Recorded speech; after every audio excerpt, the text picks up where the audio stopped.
Hi, I'm Ernie, And I'm Ben. and this is Budget Nerds.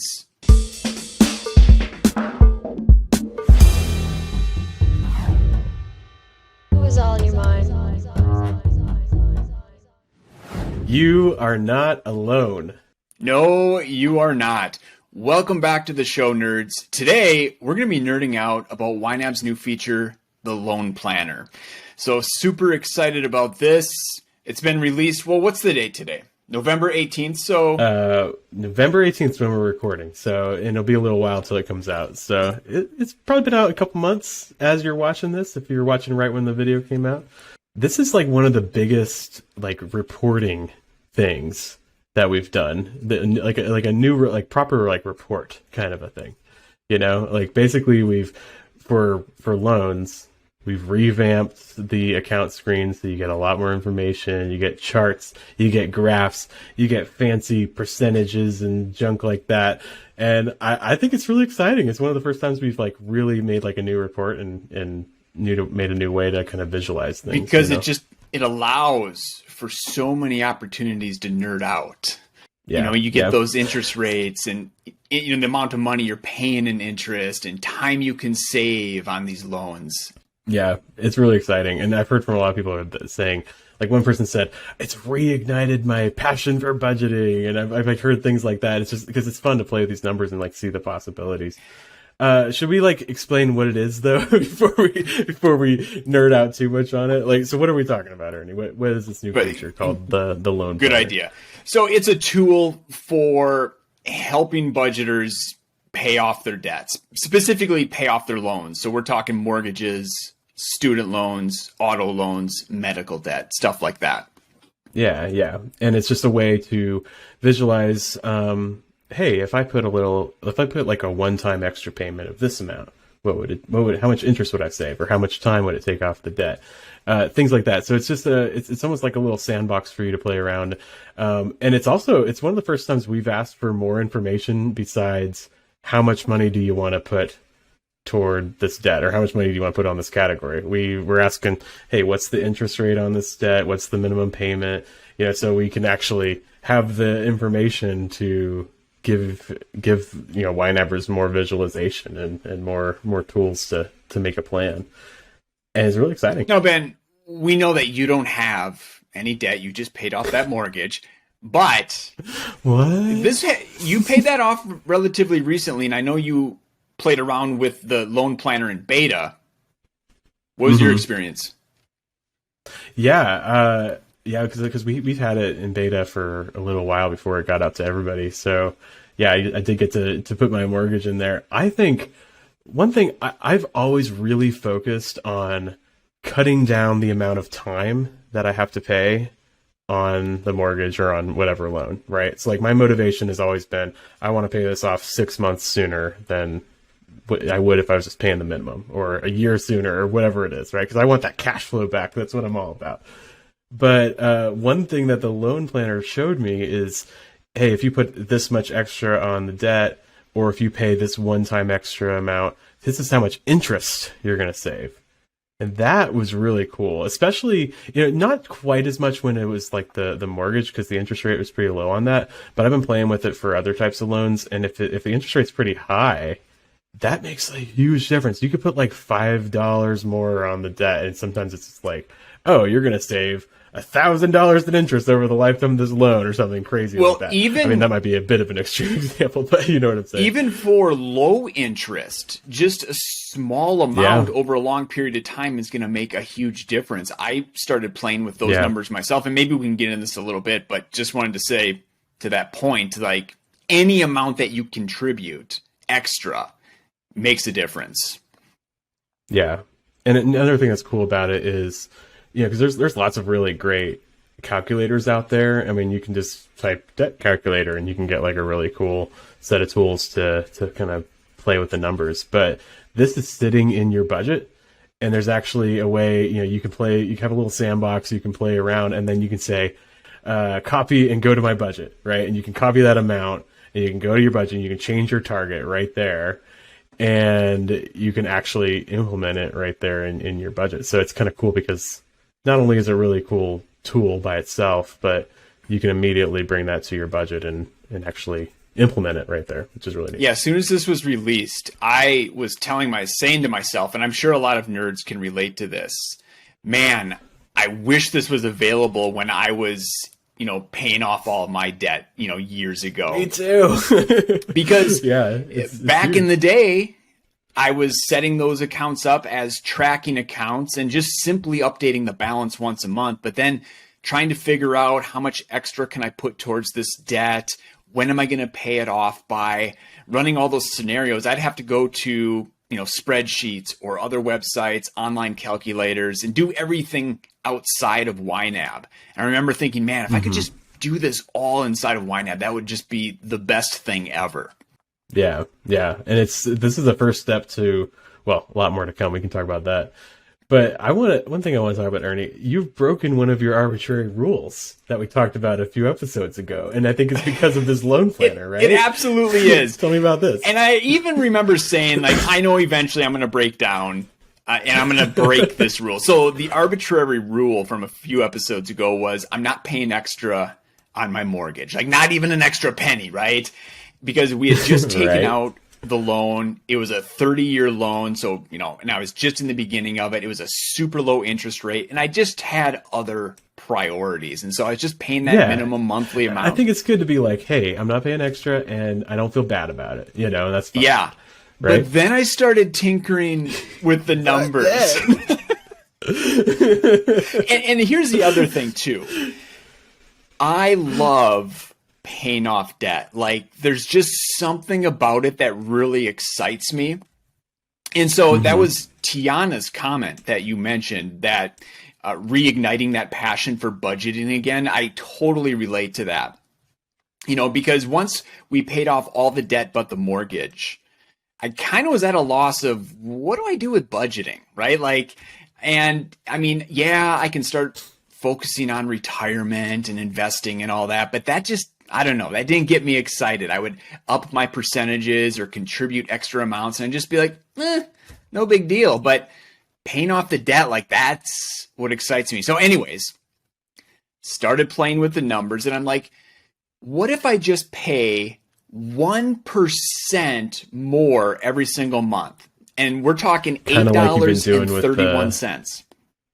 Kind of like with what you've been doing, every quarter, increasing the retirement 1%, yes. right? Is that what you were That's thinking? exactly what I was thinking. Let's bump this up 1% at a time, kind of thing. Yeah, so let's start with $8.31 more per month, right? I can easily find that. Just take $1 from 8 categories, basically. Like a cheeseburger per month or something, right? And I was shocked. I was saving, if I continue to do that throughout the life of the loan, I would save just under $1,500 in interest, and it would take off. Wow. What's the time here?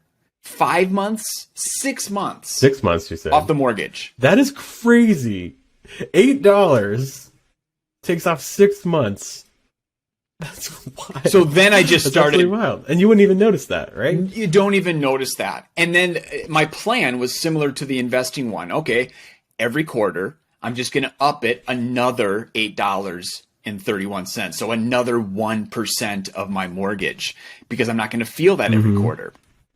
And so I'll get this big snowball rolling. But so I had that plan in place, this new arbitrary rule was birthed. And then I started looking at lump sums. What if I took a chunk from this category? Or, I think we have a little bit of extra money coming this month. What if I take some of that and put it towards the mortgage? And so now I'm in so far into paying off the mortgage early. I love it. I mean, I was giving you flack because you told me, and when you were thinking about doing this, I was like, Ernie, it's your rule. It's your arbitrary rule.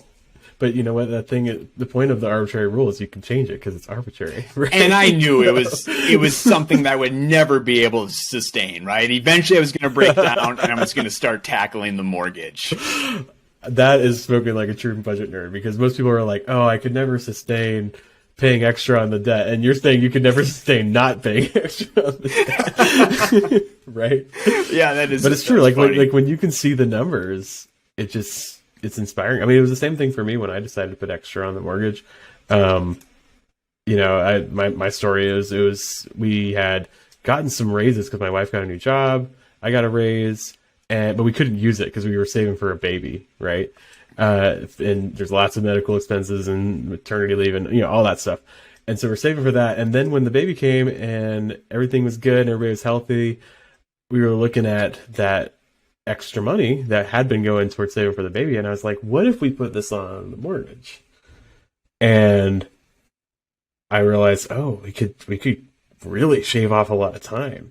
And then I was like, what if we put more? And I started like cutting back on the budget, and then brought that to my wife, and she was like, yeah, let's go for it. So it's like, if you start like playing with the numbers, you'll never know where it'll take you. Absolutely. And that's crazy. The other really cool piece I love about the loan planner is you can look at your payoff plan in the context of your budget. So because with the loan planner, that account is connected to the category in the budget. And then you can go in the budget, go in that category. And then when you go into the target, right, you can start playing with that debt simulator, and you can start scrolling through your categories and those available amounts. And all right, if I took a little bit from this category, a little bit from this category, what difference is that going to make in the life of this loan? And I mean, you could just nerd out for an entire weekend with that. A whole weekend. Just me in the debt simulator. A whole bubble bath. With Ernie in his bubble bath. I have this image of you in your bubble bath with working on doing your reconciling, which is like completely made up. You never did that. Never did that, but I really like the idea. Just don't drop your computer in the bathroom. YNAB, you need to buy me a new computer. Yeah, I love it, man. Okay, so there's lots of exciting things, and we're finding people have been really excited about it. Like, we mentioned Tiana said Reignited passion for budgeting. That was the coolest comment I think I saw, because they were just saying, with budget nerds, we can get into a rut sometimes, and maybe that was you, Ernie, because you were like, I'm not gonna pay extra, I'm just gonna plot along here.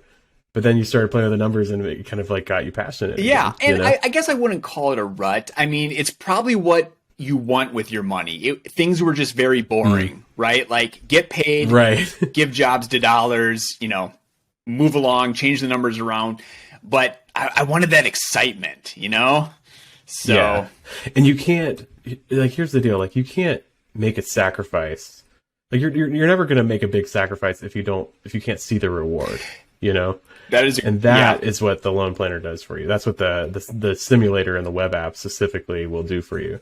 You can play with the numbers and see, if I did make this sacrifice, I'm going to save this much interest. I'm going to have this debt paid off this much faster. That's what's such a good point, because, in between paying off that last debt other than the mortgage, and now kind of picking up aggressive debt pay down with the mortgage, in between those months, when I was just kind of on autopilot, things were boring, I really wasn't trying to cut when I could. But now, as soon as I turn on that debt pay down switch, right, like, I'm always very conscious of spending and trying to cut wherever I can, because I know a little here, a little there, it's going to add up, and it's going to take a lot of interest off that loan and a lot of time. Yeah.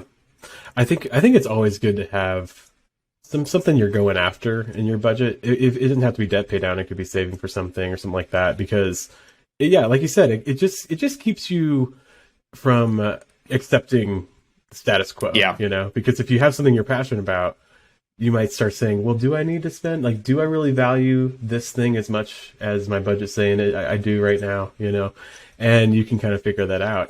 But I think the reason why it's so exciting with debt is because there's math involved, and it's more than just, saving. Like, if you could say, I need to save $1,000 for this thing, and you can just, it's very simple. It's like, $200 a month will get me there in 5 months, right? Yep. But when you start throwing an interest rate in there, and there's like math, there's like multipliers, because basically I could say, I want to do like a one-time extra of $50 on this car loan. Right. And then you put that in the simulator, and it says that will save you $75 of interest. Right. It's like you made $25. Yeah. If you think of it that way, so you can kind of see, or wait, did I do the math? I guess that would save you $120. I guess that would save you $75 for your $50 investment. So it all comes out the same in the end, So it's pretty cool, because unlike with just saving for something, you have an interest rate involved where there's multiplication of your investment. It's like investing. It's like investing in reverse, really. you know? And right now, those loans, they are just calculating on that monthly interest rate. But there's going to be other iterations, right? We have an entire debt team working on this. We have a whole team. Yeah. They are obsessed with this. This is the first iteration in a whole lot of things we want to do. One, we want to bring credit cards into it because right now you don't have the same tools for credit cards. And there's lots of reasons for that. Credit cards are a little bit more complicated because you can spend from it. And also there's there's some things that we want to do to make credit cards more intuitive. And that's a daily interest rate, right? Yeah. Oh, that's true. Yeah. That can be pretty complicated. So bringing credit cards into it will be a big part of it. But we didn't want to hold the whole feature back until we could get that done, And then there's lots of other loans too that aren't the biweekly that are structured loans a little bit differently. So be on the lookout because all these things are, the debt team really wants to work on. So this is a version 1. There's going to be more and more coming, and I'm just continue to get a lot better. I'd like to see. Let's do a wish list here. All right. A little bit. I'd like to see.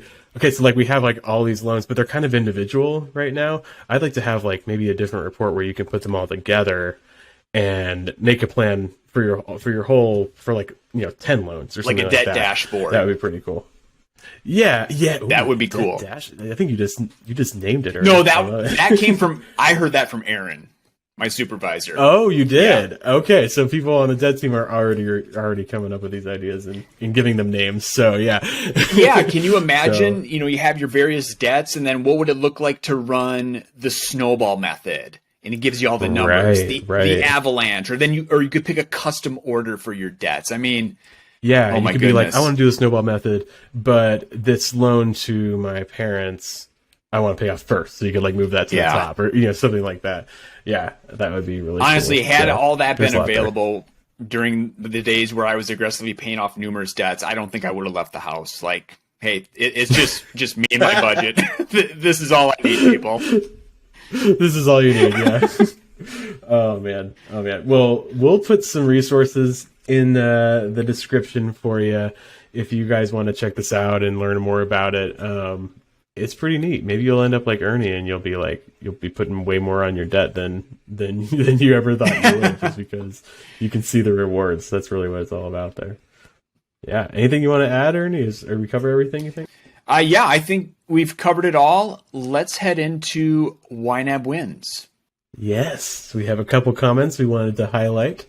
So, YNAB Wins start now.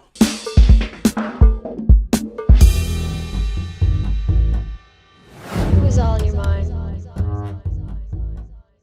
All right, it's YNAB Wins time. So this is where we go through some old Budget Nerd episodes. We find some comments where you guys have shared some wins. It doesn't necessarily have to be financial. It could just be something fun that you found in your budget, whatever it is. And we'll share about it here. So if you guys have any wins that you want to share, put them in the comments and maybe we'll talk about them in a future episode.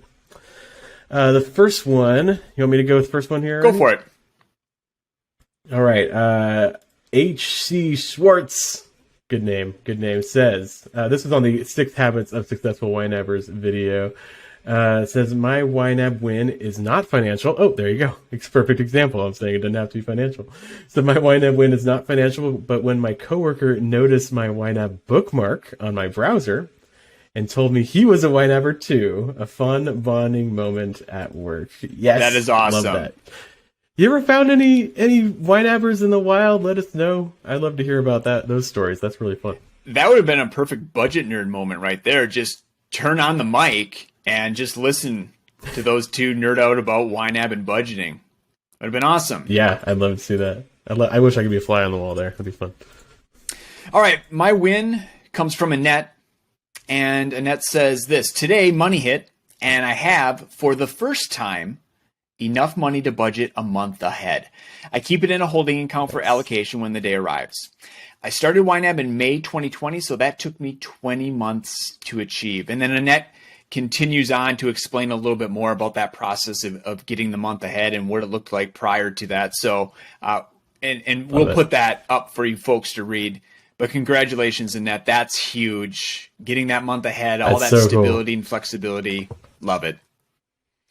Yeah, it's a big moment. Yeah, I love that. And yeah, you said it took you about 20 months, which is great. I mean, I think that you've been faithfully YNABing for, I guess, almost 2 years, and then you get there. So that's really cool. Love to see it.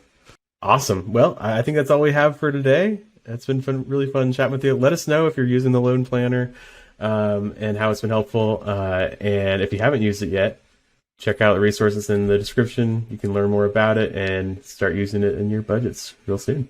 All right. As always, folks, happy budgeting. See you later. See ya. Hi, I'm Ernie. Whoops.